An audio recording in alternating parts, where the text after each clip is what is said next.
The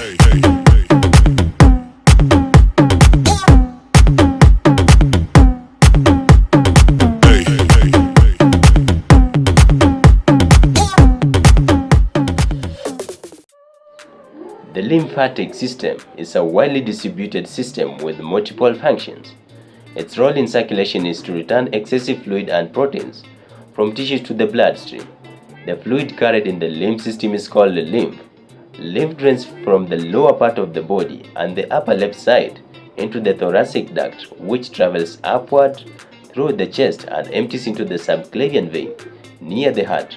The right lymphatic duct drains the upper right side of the body and empties into the right subclavian vein. Another function of the lymph system is to absorb digested fats from small intestines. These fats are then added to the blood near the heart. One other major function of lymph system is to protect the body from impurities and invading microorganisms. Along the path of the lymph system are small masses of lymphoid tissue, the lymph nodes. Their function is to filter the lymph as it passes through. They are concentrated into the cervical neck, axillary, which is the armpit, mediastinal, another name for the chest, and inguinal, the groin regions. The lymph nodes and the remaining lymphatic system also play a role in the immune system. Other organs and tissues of the lymphatic system include the tonsils, located in the throat, the thymus gland in the chest, and the spleen in the upper left region of the abdomen.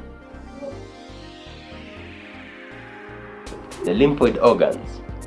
Lymphoid organs form part of the body's immune system. Lymphoid organs defend the body against invading organisms, pathogens that cause infections or spread of tumors. These organs exist as primary, secondary, or tertiary based on the stage of lymphocyte development and maturation the organ is involved in. These organs consist of connective tissues with different types of leukocytes or white blood cells. Leukocytes usually present the highest percentage among these white blood cells, regardless of the lymphoid organ. Primary lymphoid organs. The primary lymphoid organs serve to generate lymphocytes from immature progenitor cells. Progenitor cells possess the capacity to differentiate into a specific type of cell. Progenitor cells divide for a limited number of times, depending on the need of the body. Immunologists used to refer to these organs as central lymphoid organs. Examples of primary lymphoid tissue include the bone and the thymus. Secondary lymphoid organs. Secondary lymphoid organs take charge of maintaining mature but naive lymphocytes. These organs initiate adaptive immune response. Immunologists refer to these organs as peripheral lymphoid organs. Peripheral lymphoid organs serve as the site for lymphocyte activation. Antigen-presenting cells present antigen in these organs, and this will lead to expansion and affinity maturation of the lymphocytes.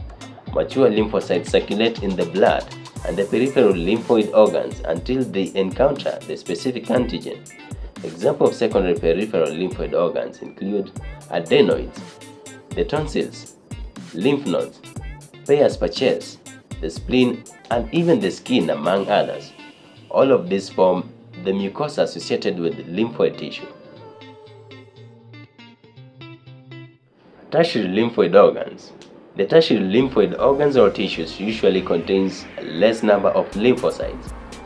It plays an important role during inflammation. Inflammation forms part of the vascular response to unfavorable stimuli. Stimuli include pathogens, damaged cell pathogens, damaged cell and other irritants. Inflammation protects the body by removing stimuli and initiating a healing process.